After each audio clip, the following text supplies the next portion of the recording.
Hello दोस्तों, सूरज GS point YouTube channel में आपका स्वागत है। आशा करता हूँ आप सभी स्वस्थ होंगे। दोस्तों, हम दृष्टि करंट अफेयर पढ़ रहे थे और हमने वैज्ञानिक परिदृश्य को कंप्लीट कर लिया था। अभी हम अंतर्राष्ट्रीय परिदृश्य पढ़ रहे थे और अंतर्राष्ट्रीय परिदृश्य के तहत हमने जो है एक टॉपिक कवर कर लिया था और आज जो है हम अंतर्राष्ट्रीय सम्मेलन को पढ़ेंगे। तो दोस्तों, जिन्होंने हमारा यूट्यूब चैनल सब्सक्राइब नहीं किया है वो हमारा यूट्यूब चैनल सब्सक्राइब कर लीजिए ताकि ऐसी इंपॉर्टेंट वीडियो आपको मिलती रहे। आइए दोस्तों, शुरू करते हैं। 21वां एससीओ शिखर सम्मेलन। दोस्तों, 21वां शंघाई सहयोग संगठन जो है वो तजाकिस्तान की राजधानी दुशांबे में आयोजित किया गया है। और दोस्तों, ये जो था इसका हाइब्रिड प्रारूप था। ठीक है, तो हमें ध्यान रखना है ये जो था 21वां शंघाई सहयोग संगठन शिखर सम्मेलन था और ये 17 सितंबर को आयोजित किया गया था। ठीक है, और इसकी अध्यक्षता जो है तजाकिस्तान के राष्ट्रपति इमोमाली रहमान ने की थी। ठीक है, तो इमोमाली रहमान ने जो है इसकी अध्यक्षता की थी और प्रधानमंत्री जो हैं हमारे प्रधानमंत्री वो वीडियो लिंक के माध्यम से जो है इस शिखर सम्मेलन को उन्होंने संबोधित किया है। ठीक है, इस शिखर सम्मेलन में दुशांबे में भारत का प्रतिनिधित्व व्यक्तिगत रूप से विदेश मंत्री एस जयशंकर ने किया है। ठीक है, तो हमें ध्यान रखना है इसमें जो है व्यक्तिगत रूप से एस जयशंकर शामिल हुए हैं। बाकी प्रधानमंत्री जो है वीडियो लिंक के माध्यम से इस शिखर में शामिल हुए हैं, इस शिखर सम्मेलन में शामिल हुए। ठीक है, एससीओ शिखर सम्मेलन के दौरान एससीओ और सामूहिक सुरक्षा संधि संगठन कलेक्टिव सिक्योरिटी ट्रीटी ऑर्गेनाइजेशन के मध्य अफगानिस्तान पर एक आउटरीच सत्र आयोजित हुआ। ठीक है, तो इसमें जो है अफगानिस्तान पर एक आउटरीच सत्र जो है आयोजित किया गया है। ठीक है, प्रधानमंत्री नरेंद्र मोदी ने वीडियो संदेश के माध्यम से आउटरीच सत्र में भाग लिया है। यह हाइब्रिड प्रारूप में आयोजित होने वाला पहला एससीओ शिखर सम्मेलन था। ठीक है, तो ये हाइब्रिड रूम में जो है आयोजित होने वाला पहला शिखर सम्मेलन था। और दोस्तों, अगर हम इसकी बात करें तो यह जो है ऐसा चौथा एससीओ शिखर सम्मेलन था जिसमें भारत ने एससीओ के पूर्णकालिक सदस्य के रूप में भाग लिया है। ठीक है, ज्ञातव्य है कि 9 जून 2017 को कजाकिस्तान के अस्ताना वर्तमान नूर सुल्तान में आयोजित एससीओ शिखर सम्मेलन में भारत एवं पाकिस्तान आधिकारिक रूप से एससीओ के पूर्णकालिक सदस्य बन गए थे। ठीक है, 2017 में जो है भारत और पाकिस्तान एससीओ शिखर सम्मेलन के जो है स्थायी सदस्य बन गए थे। अभी जो फिलहाल दोस्तों इसमें 8 पूर्णकालिक सदस्य हैं। ठीक है, और ईरान को जो है इसमें शामिल करने की सहमति दे दी गई है। ठीक है, तो ध्यान रखना है जो नया सदस्य बनने जा रहा है वो ईरान है और बाकी 8 सदस्य तो इसके पहले से ही हैं। ठीक है, तो जो पूर्णकालिक 8 सदस्य हैं उनकी बात करें तो भारत, कजाकिस्तान है, चीन है, किर्गिस्तान है, रूस है, पाकिस्तान है, तजाकिस्तान है और उज्बेकिस्तान है। अगर इसके ऑब्जर्वर देश की बात करें, पर्यवेक्षक देश, तो अफगानिस्तान, बेलारूस, ईरान और मंगोलिया है। ठीक है, वर्तमान में एससीओ के 6 वार्ता भागीदार यानी कि डायलॉग पार्टनर भी हैं। अगर उनकी बात करें डायलॉग पार्टनर वार्ता भागीदार तो वे हैं अजरबैजान, आर्मेनिया, कंबोडिया, नेपाल, तुर्की और श्रीलंका। ठीक है, उल्लेखनीय है कि शिखर सम्मेलन जो है शंघाई सहयोग संगठन की स्थापना की 20वीं वर्षगांठ के अवसर पर आयोजित हुआ है। तो दोस्तों, इस बार जो थी ये इसकी 20वीं वर्षगांठ भी थी। नेक्स्ट बात करते हैं 13वां ब्रिक्स शिखर सम्मेलन। तो दोस्तों, 13वां जो है ये ब्रिक्स शिखर सम्मेलन आयोजित किया गया है और ये जो है वर्चुअल माध्यम से आयोजित किया गया है और इसकी अध्यक्षता जो है भारत ने की है। तो हमें ध्यान रखना है ये 13वां ब्रिक्स शिखर सम्मेलन है, इसकी अध्यक्षता भारत ने की है। ठीक है, और ये जो है वर्चुअल रूप से आयोजित किया गया है। और दोस्तों, यह तीसरा अवसर था जब ब्रिक्स शिखर सम्मेलन की मेज़बानी भारत द्वारा की गई थी। तो इससे पहले 2012 में और 2016 में जो है भारत ने इसकी अध्यक्षता की थी। ठीक है, तो ये जो है 3 बार भारत इसकी अध्यक्षता कर चुका है। और साथ ही ये जो था दूसरा अवसर था जब प्रधानमंत्री नरेंद्र मोदी ने ब्रिक्स शिखर सम्मेलन की अध्यक्षता की है। तो प्रधानमंत्री नरेंद्र मोदी ने जो है 2 बार इसकी अध्यक्षता कर ली है। अगर सभी के हिसाब से देखा जाए तो 3 बार जो है भारत इसकी अध्यक्षता कर चुका है। ठीक है, 2016 में गोवा में जो है आयोजित ब्रिक्स शिखर सम्मेलन की अध्यक्षता भारत ने की थी। अगर दोस्तों 13वें ब्रिक्स शिखर सम्मेलन के केंद्रीय विषय की बात करें, अगर हम इसकी थीम की बात करें तो वो थी ब्रिक्स @15 निरंतर समेकन और आम सहमति के लिए अंतर ब्रिक्स सहयोग। ठीक है, BRICS @15 inverted comma colon intra BRICS corporation for continuity comma consolidation and consensus. तो ये इसकी थीम थी, ये इंपॉर्टेंट है, ध्यान रखना है। उल्लेखनीय है कि वर्ष 2021 में भारत ब्रिक्स का अध्यक्ष है। इस वर्ष जो है ब्रिक्स की स्थापना की 15वीं वर्षगांठ भी है, जिसे 13वें शिखर सम्मेलन के केंद्रीय विषय में भी दर्शाया गया है। तो दोस्तों ये जो थी इसकी 15वीं वर्षगांठ थी, इसलिए जो है 13वें जो ब्रिक्स शिखर सम्मेलन है उसका केंद्रीय विषय जो है 15वीं वर्षगांठ के अवसर पर जो है निर्धारित था। ठीक है, नेक्स्ट बात करते हैं 13वें ब्रिक्स शिखर सम्मेलन में प्रधानमंत्री नरेंद्र मोदी के साथ साथ अन्य ब्रिक्स नेता यथा। तो दोस्तों हमें ध्यान रखना है ब्रिक्स के जो सदस्य देश हैं वे हैं ब्राज़ील, रूस, इंडिया और साउथ अफ्रीका। ठीक है, तो हमें ध्यान रखना है, पहले जो दोस्तों इसका नाम ब्रिक था, पहले नाम इसका ब्रिक था। ठीक है, और बाद में जो है साउथ अफ्रीका जब जुड़ गया तो इसका नाम ब्रिक्स हो गया। तो हमें ध्यान रखना है। अगर हम ब्राज़ील की बात करें तो बोल्सोनारो इसमें जो है पार्टिसिपेट किया है, व्लादिमीर पुतिन ने इसमें पार्टिसिपेट किया है, चीन के राष्ट्रपति शी जिनपिंग इसमें शामिल हुए हैं, दक्षिण अफ्रीका के राष्ट्रपति सिरिल रामाफोसा जो है इसमें शामिल हुए हैं। ठीक है, और दोस्तों इस सम्मेलन में जो है 4 क्षेत्रों को रेखांकित किया गया है। उनके 4 क्षेत्र हैं बहुस्तरीय प्रणाली यानी कि मल्टीलेटरल सिस्टम, आतंकवाद का विरोध, सतत विकास लक्ष्य की प्राप्ति के लिए डिजिटल एवं प्रौद्योगिकी उपायों को अपनाना, लोगों के मध्य मेल मिलाप बढ़ाना। ये जो है इसके 4 क्षेत्र थे। 13वें ब्रिक्स शिखर सम्मेलन के समापन पर नेताओं ने नई दिल्ली घोषणा पत्र को संयुक्त रूप से स्वीकार किया है। ठीक है, तो दोस्तों ये जो था नई दिल्ली घोषणा पत्र जो संबंधित था वो 13वें ब्रिक्स शिखर सम्मेलन से था, ये भी हमें ध्यान रखना है। उल्लेखनीय है कि भारत ब्रिक्स की अध्यक्षता के तहत 18 अगस्त 2021 को ब्रिक्स देशों की अंतरिक्ष एजेंसियों के प्रमुखों ने सुदूर संवेदन उपग्रह आंकड़ों को साझा करने में सहयोग के लिए एक समझौते पर भी हस्ताक्षर किए हैं। ठीक है, और दोस्तों अगर हम ब्रिक्स की अगर पहल की बात करें तो इन ब्रिक्स में जो है BRICS alliance on green tourism ये पहल की है। ठीक है, ब्रिक्स कृषि अनुसंधान मंच ये पहल की गई है। ठीक है, ये जो है ब्रिक्स की पहल है। और ब्रिक्स कृषि अनुसंधान मंच के तहत जो है गरीबी, अल्पोषण, असमानता के मुद्दों को जो है निपटाने में सहायता मिलेगी। ठीक है, अगर छठा पूर्वी आर्थिक मंच सम्मेलन की बात करें तो ये रूस के शहर व्लादिवोस्तोक में हुआ है। तो ये छठा पूर्वी आर्थिक मंच सम्मेलन है। ठीक है, और 2015 से इस संस्था की स्थापना के बाद प्रतिवर्ष इसका आयोजन व्लादिवोस्तोक में जो है किया जाता है, यह इम्पोर्टेंट है। अगर हम इसकी थीम की बात करें तो इसकी थीम जो थी वो थी परिवर्तन के तहत दुनिया में सुदूर पूर्व के लिए अवसर, the opportunity for the forest in world under transformation. तो ये इसकी थीम थी, ये आपको ध्यान रखनी है। ठीक है, और दोस्तों इसमें जो है 25 देशों के राजनयिकों ने जो है भाग लिया था। ठीक है, और दोस्तों 3 सितंबर 2021 को प्रधानमंत्री नरेंद्र मोदी ने वीडियो कॉन्फ्रेंस के माध्यम से इसे जो है संबोधित किया था। ठीक है, और बात करें अगर हम इसके बारे में तो 2019 में हुए सम्मेलन में प्रधानमंत्री नरेंद्र मोदी इसमें मुख्य अतिथि थे, जो 2019 में जो है पूर्वी आर्थिक शिखर सम्मेलन का आयोजन किया गया था।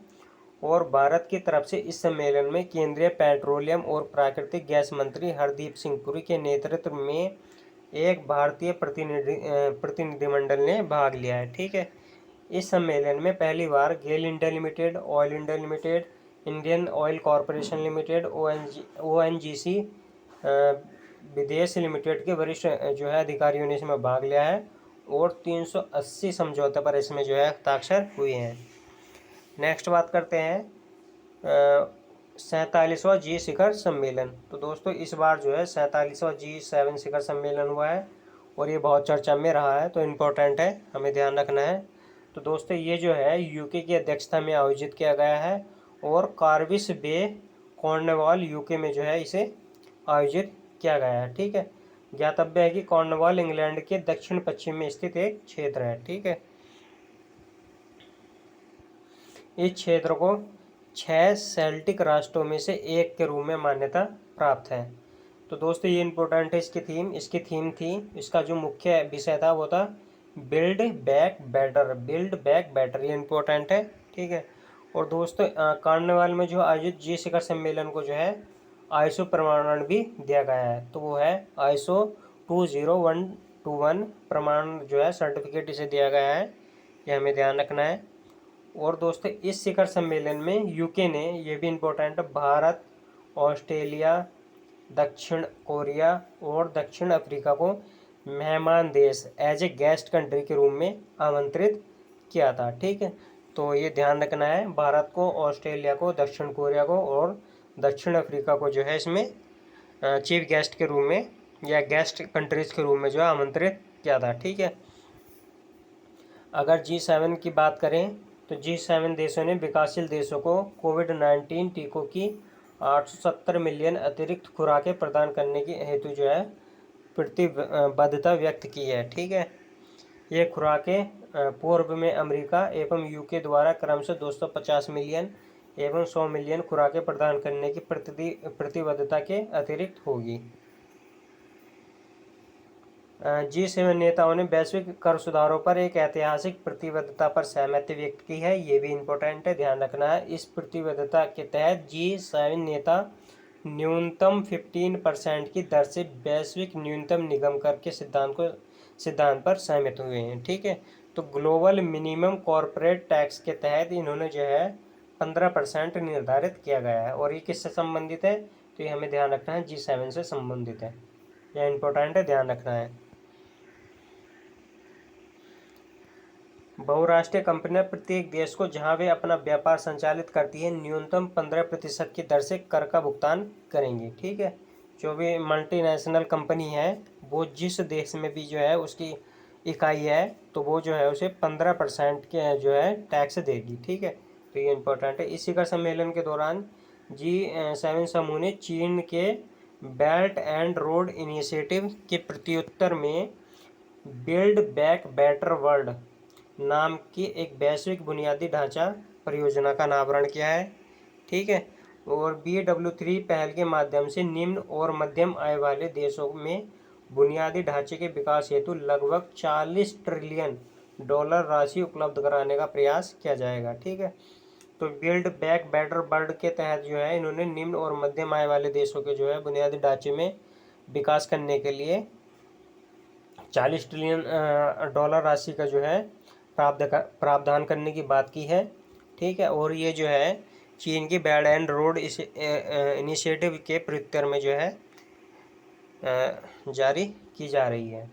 ब्रिटिश प्रधानमंत्री बोरिस जॉनसन के आमंत्रण पर प्रधानमंत्री नरेंद्र मोदी ने 12 से 13 जून 2021 को वर्चुअल प्रारूप में G7 शिखर सम्मेलन के संपर्क सूत्रों आउटरीच सेशन में प्रतिभाग किया है। यह दूसरा अवसर है जब प्रधानमंत्री नरेंद्र मोदी ने G7 शिखर सम्मेलन में भाग किया है। ठीक है, तो ये दूसरा अवसर है।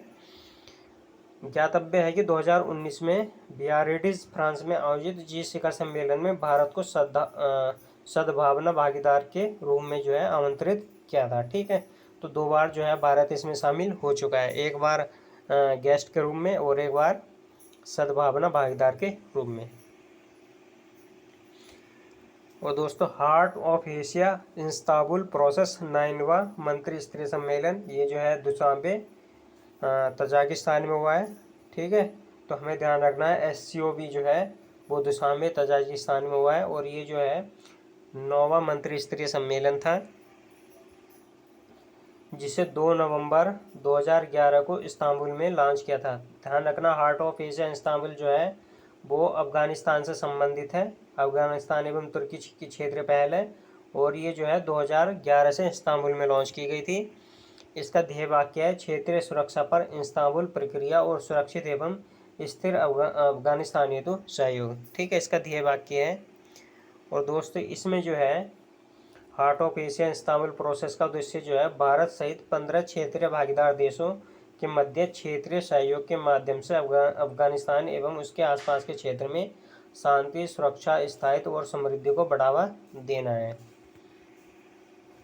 4 दिसंबर 2016 को अमृतसर, भारत में heart of Asia Istanbul process के 6ठे मंत्रिस्तरीय सम्मेलन का आयोजन किया गया था। 2016 में जो है मंत्रिस्तरीय सम्मेलन किया गया है।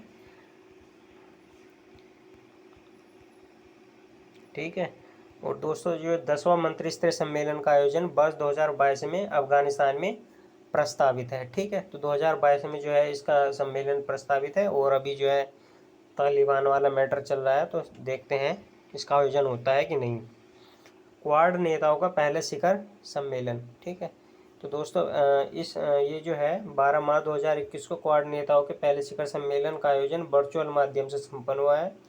इस शिखर सम्मेलन में नरेंद्र मोदी के अतिरिक्त ऑस्ट्रेलिया के प्रधानमंत्री स्कॉट मॉरिसन, जापान के प्रधानमंत्री योशिहिदे सुगा तथा अमेरिकी राष्ट्रपति जो बाइडेन शामिल हुए हैं। ठीक है, इस शिखर सम्मेलन के उपरांत the spirit of the quad शीर्षक से एक संयुक्त वक्तव्य जारी किया गया है। इस शिखर सम्मेलन के दौरान क्वाड नेताओं द्वारा द स्क्वाड वैक्सीन पार्टनरशिप की घोषणा की गई है। ठीक है, तो ध्यान रखना है, इस शिखर सम्मेलन के उपरांत जो है the spirit of the quad शीर्षक से एक संयुक्त वक्तव्य भी जारी किया गया है और इस शिखर सम्मेलन में जो है द क्वाड वैक्सीन पार्टनरशिप की घोषणा भी की गई है। इस पहल के उद्देश्य वर्ष 2022 तक दक्षिण पूर्व एशियाई देशों को कोविड-19 टीकों की 1 बिलियन खुराकें उपलब्ध कराना है। 24 सितंबर 2021 को वाशिंगटन डीसी, अमेरिका में अमेरिकी राष्ट्रपति जो बाइडेन की मेजबानी में व्यक्तिगत उपस्थिति वाले पहले क्वाड शिखर सम्मेलन का आयोजन किया गया। ठीक है, उल्लेखनीय है कि क्वाड समूह को आधिकारिक रूप से चतुर्भुज सुरक्षा संवाद के नाम से जाना जाता है। तो ध्यान रखना है, क्वाड्रिलेटरल सिक्योरिटी डायलॉग के नाम से भी इसे जो है जाना जाता है। और इस समूह में जो है 4 देश हैं, ये इंपॉर्टेंट है। वो कौन है? अमेरिका, ऑस्ट्रेलिया, भारत और जापान। ठीक है, और भारत जो है इनके साथ 2+2 मंत्री स्तरीय जो है वार्ता भी करता है। यह भी इम्पोर्टेंट है दोस्तों। विश्व सतत शिखर सम्मेलन, तो विश्व सतत विकास शिखर सम्मेलन जो है वो 10 से 12 फरवरी को जो है आयोजित किया गया है और ये जो है इसका 20वां संस्करण था और इसका जो थीम था वो था हमारे साझा भविष्य को पुनर्वासित करना, सभी के लिए सुरक्षित एवं संरक्षित वातावरण, redefining our common future, save and secure environment for all, ये जो है इसकी थीम थी। ठीक है, 10 फरवरी 2021 को प्रधानमंत्री नरेंद्र मोदी ने इस शिखर सम्मेलन का उद्घाटन किया है। तो दोस्तों इसका जो है उद्घाटन जो है वो प्रधानमंत्री मोदी जी ने किया है। ठीक है, पहली बार शिखर सम्मेलन का आयोजन पूरी तरह डिजिटल प्लेटफॉर्म पर किया गया है। विश्व सतत विकास शिखर सम्मेलन की एक वार्षिक ट्रैक सेकंड पहल है। विश्व सतत विकास शिखर सम्मेलन के आयोजन की शुरुआत 2001 में जो है शुरू हुई थी। ठीक है, और विश्व सतत विकास शिखर सम्मेलन के 21वें संस्करण का आयोजन जो है वो 16 से 18 फरवरी को के मध्य संपन्न होगा। इस शिखर सम्मेलन का केंद्रीय विषय होगा एक लचीले ग्रह की ओर एक सतत निष्पक्ष भविष्य को सुनिश्चित करना। तो जो 2022 को जो ये सम्मेलन होगा तो ये उसकी थीम है, हमें ध्यान रखना है, toward a resilient planet ensuring a sustainable and equitable future.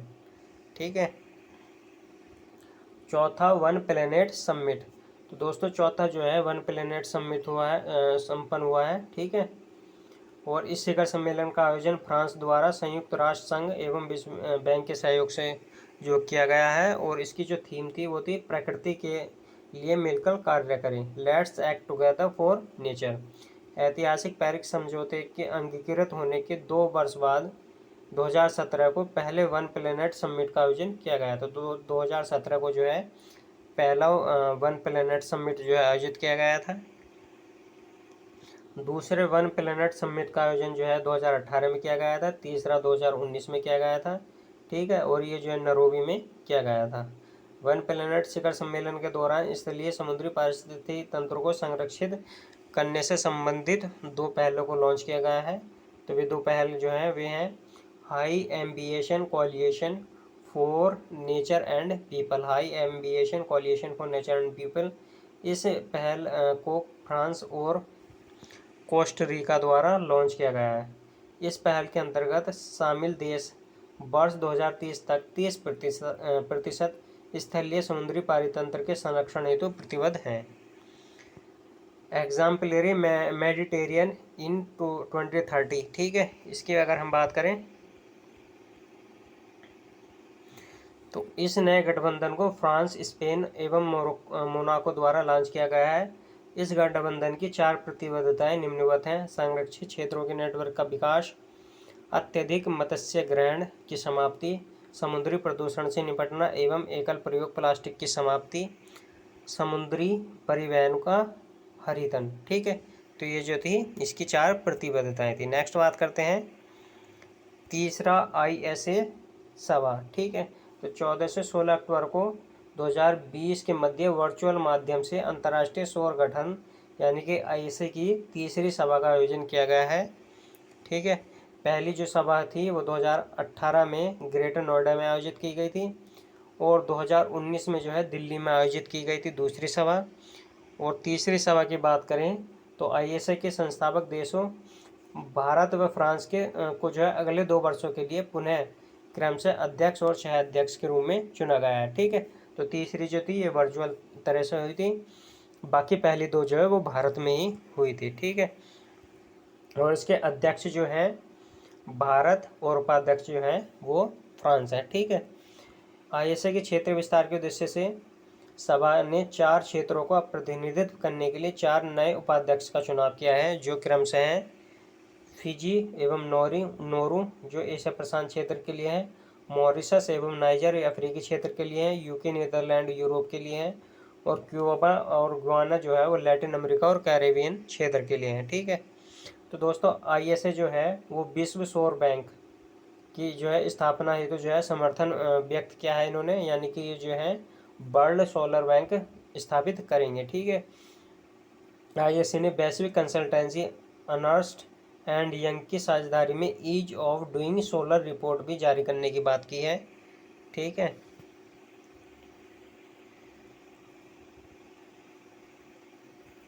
Karnataka सरकार द्वारा अधिकतम तैरती हुई सौर क्षमता से लैस देशों के लिए दिया जाने वाला विश्वेश्वरैया पुरस्कार जो है क्रम से एशिया प्रशांत क्षेत्र के लिए जापान को तथा यूरोप व अन्य क्षेत्रों के लिए नीदरलैंड को प्रदान किया है। तो ये जो है कर्नाटक सरकार द्वारा दिया जाता है। वैश्विक महामारी के मद्देनज़र ISA ने सदस्य देशों में ISA केयर की स्थापना की है। तो ISA केयर की स्थापना की है और ये स्वास्थ्य के क्षेत्र में सौर ऊर्जा की तैनाती के लिए की गई है, ठीक है। और दोस्तों ISA जो है वन सन वर्ल्ड वार्ड वन ग्रिड पहल को जो है क्रियान्वित करने हेतु त्रिपक्षीय समझौता ज्ञापन पर भी हस्ताक्षर किया गया है, ठीक है। विश्व सौर प्रौद्योगिकी शिखर सम्मेलन। तो दोस्तों 8 सितंबर 2021 को अंतर्राष्ट्रीय सौर गठबंधन जो है तथा फिक्की के द्वारा जो है विश्व सौर प्रौद्योगिकी शिखर सम्मेलन का जो है वर्चुअल प्लेटफॉर्म पर जो है आयोजित किया गया है। और इसमें जो है लिथियम आयन बैटरी की क्रांतिकारी खोज करने वाले रसायन विज्ञान के क्षेत्र में नोबेल पुरस्कार से नवाजे जाने वाले डॉक्टर M.A. स्टैनली व्हिटम और सोलर इम्पल्सन फाउंडेशन के अध्यक्ष बर्नार्ड पिक्काई भी जो है इसमें शामिल हुए थे, ठीक है।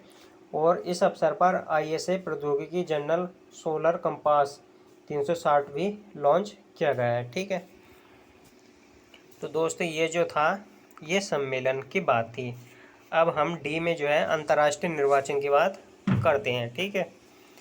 दोस्तों कनाडा में जो चुनाव हुआ है, ठीक है, उसमें जो है लिबरल पार्टी को 170 सीटें मिली है, ठीक है। और अगर हम कनाडा की अगर पार्लियामेंट की बात करें तो उसका नाम जो हाउस ऑफ कॉमन्स है, ठीक है। तो दोस्तों इसमें जो है 17 भारतवंशी जो इसमें शामिल हुए हैं, और जस्टिन ट्रूडो जो है लगातार तीसरी बार जो है चुनाव जीतने वाले कनाडा के 8वें नेता और दूसरे सबसे कम उम्र के प्रधानमंत्री बने हैं। नेक्स्ट बात करते हैं मोरक्को में संसदीय चुनाव 2021। 10 सितंबर 2021 को घोषित चुनाव परिणामों में अजीज अखनोच की party national rally of independence party ने 395 में से 102 सीटें हासिल की है। ठीक है, तो मोरक्को के जो है प्रधानमंत्री की अगर हम बात करें तो अजीज अखनोच जो निवर्तमान जो है प्रधानमंत्री हैं, Islamic justice and development party के साथ एदिन अल ओथमानी को स्थान लेंगे। ठीक है, तो इसके जो प्रधानमंत्री वो अजीज अखनोच हैं। ठीक है, नेक्स्ट बात करते हैं जाम्बिया में जो है राष्ट्रपति चुनाव हुआ है। ठीक है, और इसमें जो है United party for national development के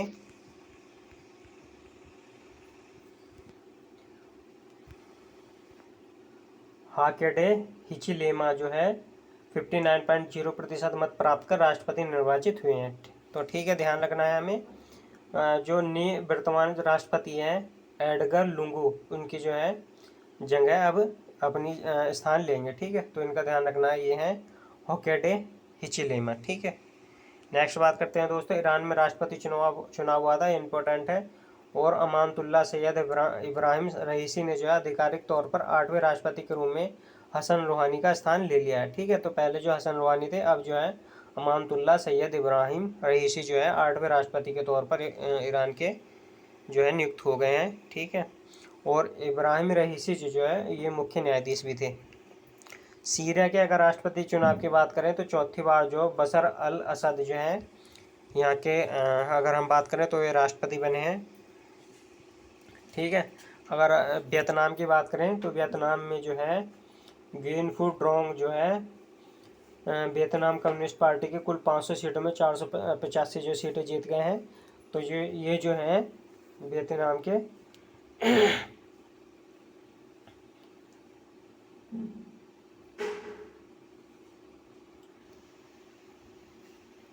सॉरी दोस्तों, थोड़ा वो हो गया। तो ये जो है गेन फ्रूटोक जो है ये जीत गए हैं। ठीक है, नेक्स्ट बात करते हैं अगर जिबूती राष्ट्रपति की बात करें तो वर्तमान राष्ट्रपति इस्माइल उमर गुल्ले 5वीं बार जो है राष्ट्रपति पद पर निर्वाचित हुए हैं। ठीक है, तो जिबूती के जो राष्ट्रपति हैं वो इस्माइल उमर गुल्ले हैं। ठीक है, नेक्स्ट बात करते हैं नीदरलैंड में आम चुनाव हुआ है। ठीक है, तो 15 से 17 मार्च 2021 को यह पहले जो चुनाव 17 मार्च को होना था, किंतु कोविड की वजह से जो टाल दिया गया कि मध्य संपन्न चुनाव में वर्तमान प्रधानमंत्री मार्क रूटे की पार्टी BVD 21.9% मतों के साथ कुल 150 सीटों में 34 सीटें जीतकर सबसे बड़ी पार्टी बनकर उभरी है। ठीक है, रूटे जो है चौथी बार प्रधानमंत्री का चुनाव जो है इन्होंने जीत लिया। तो ध्यान रखना है जो नीदरलैंड के जो प्रधानमंत्री हैं वो बने हैं मार्क रूटे। नेक्स्ट बात करते हैं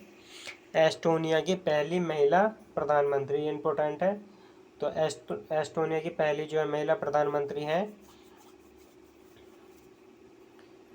काजा कल्लास। ठीक है, तो काजा कल्लास ने जो है बाल्टिक राष्ट्र एस्टोनिया की पहली महिला प्रधानमंत्री के रूप में शपथ ग्रहण की है। ये इम्पोर्टेंट है, ध्यान रखना है, क्योंकि ये पहली महिला प्रधानमंत्री है। नेक्स्ट बात करते हैं किर्गिस्तान के जो नए राष्ट्रपति हैं वो सादिर जापारोव हैं। ठीक है, रोमानिया के अगर नए प्रधानमंत्री की बात करें तो वो फ्लोरिन सीटू हैं। ठीक है, और फ्लोरिन सीटू जो है नेशनल लिबरल पार्टी से संबंधित है। नेक्स्ट बात करते हैं कुवैत के प्रधानमंत्री की पुनर्नियुक्ति हो गई है। तो कुवैत के जो प्रधानमंत्री हैं शेख सबा अल खालिद अल सबा। ठीक है, ये जो है कुवैत के प्रधानमंत्री हैं शेख सबा अल खालिद अल सबा। ठीक है, नेक्स्ट बात करते हैं घाना में जो राष्ट्रपति चुनाव हुआ था। ठीक है, तो घाना के जो राष्ट्रपति थे उन्हें जो है पुनः जो है राष्ट्रपति चुन लिया गया है, और वे हैं नाना अकुफो-एडो, ठीक है। नाना अकुफो-एडो जो है वो घाना के राष्ट्रपति चुन लिए गए हैं, ठीक है। और ये जो घाना के 8वें राष्ट्रपति हैं। नेक्स्ट बात करते हैं, अमेरिका में राष्ट्रपति चुनाव हुआ है, ठीक है। तो 59वें अमेरिकी राष्ट्रपति चुनाव में डेमोक्रेटिक पार्टी के सबसे उम्रदाज एवं 46वें राष्ट्रपति के तौर पर जो बाइडेन ने जो है शपथ ग्रहण किया है। तो ध्यान रखना है, ये जो है सबसे उम्रदाज हैं और 46वें राष्ट्रपति हैं अमेरिका के, ठीक है। नेक्स्ट बात करते हैं, अगर उपराष्ट्रपति की बात करें तो कमला हैरिस हैं। ये पहली महिला, पहली श्वेत और पहली एशियाई मूल की उपराष्ट्रपति बनी है, ठीक है। अब दोस्तों बात आती है अंतर्राष्ट्रीय आपदाएं, ठीक है। तो अंतर्राष्ट्रीय आपदा के बारे में बात करें तो प्राकृतिक आपदा की भविष्यवाणी करने वाला ऐप जो है वो IIT रुड़की और राष्ट्रीय आपदा प्राधिकरण द्वारा जो है तैयार किया गया है, ठीक है। तो ये क्या करेगा, ये प्राकृतिक आपदा की भविष्यवाणी करेगा, ठीक है। यह प्रत्येक क्षेत्र में होने वाली वर्षा की मात्रा के बारे में भी सूचित करेगा ताकि समय पूर्व जो है प्रबंधन हो सके, ठीक है। तो दोस्तों जब हमें वर्षा की मात्रा की पता चल जाएगा तो हम जो है पहले से ही जो है उसका प्रबंधन कर लेंगे ताकि किसी भी आपदा से बचा जा सके, ठीक है। हेती में जो है भूकंप आया है। हेती में रिएक्टर स्केल 7.2 की तीव्रता का भूकंप आया है। इस भूकंप का केंद्र हेती की राजधानी पोर्ट ओ प्रिंस से 125 किमी पश्चिम में था, ठीक है। तो हेती में जो है भूकंप आया है, ये हमें ध्यान रखना है। और फुकुतोकु ओकानोवा ज्वालामुखी, ठीक है। तो ये जो है दोस्तों जापान के, इसे थोड़ा जूम कर लेते हैं, जापान के मिनामी ओकोजिमा द्वीप के 5 किमी उत्तर पूर्व में यह ज्वालामुखी प्रशांत महासागर में अवस्थित एक अंतः समुद्री ज्वालामुखी है। तो ये जो है अंतः समुद्री ज्वालामुखी है और ये जो है मिनामी इवोजिमा द्वीप के पास जो है स्थित है, ठीक है। इसके शीर्ष जो है समुद्री सतह से 29 मीटर नीचे हैं। इस ज्वालामुखी में 12 अगस्त 2021 को जापानी उपग्रह हिमावारी 8 द्वारा उद्गार का पता लगाया गया है, ठीक है। नेक्स्ट बात करते हैं माउंट मेरूपी, ये इंपॉर्टेंट है। ये इंडोनेशिया के जावा द्वीप पर जो है ज्वालामुखी पर्वत है जिस पर जो है जो विस्फोट हुआ है, ठीक है। नेक्स्ट बात करते हैं माउंट मेरूपी, जो इंडोनेशिया का जो है सर्वाधिक सक्रिय ज्वालामुखी माना जाता है। तो माउंट मेरूपी जो है वो इंडोनेशिया में है। अगर अलास्का में ज्वालामुखी विस्फोट की बात करें तो पावलो ग्रेट सिटिकन एवं अलेशन द्वीप पर स्थित सेसिसोपायोनाय ज्वालामुखी शामिल है।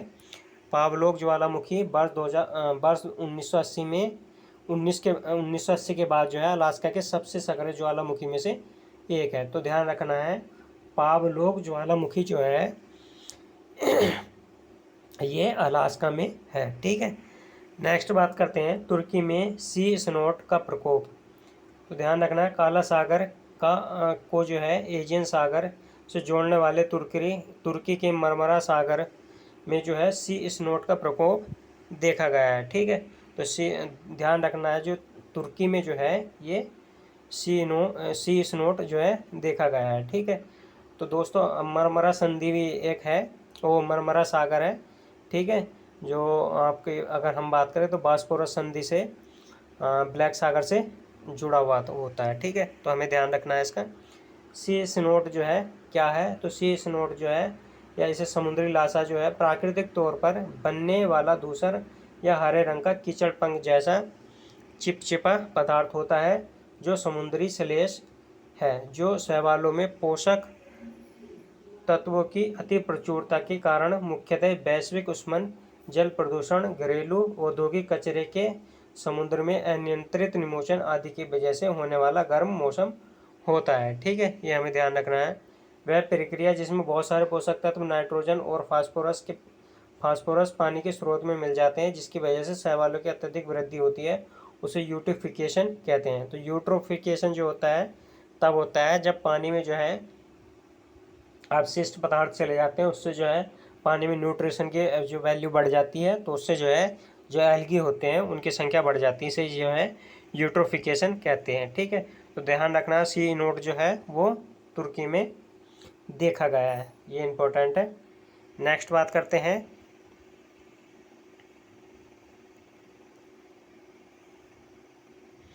अगर दोस्तों विभिन्न साइक्लोन की बात करें तो इडाई जो उष्णकटिबंधीय चक्रवात था, वो उससे जो प्रभावित देश थे वो थे मोजाम्बिक, जिम्बाब्वे और मलावी। तो ध्यान रखना है इडाई चक्रवात का।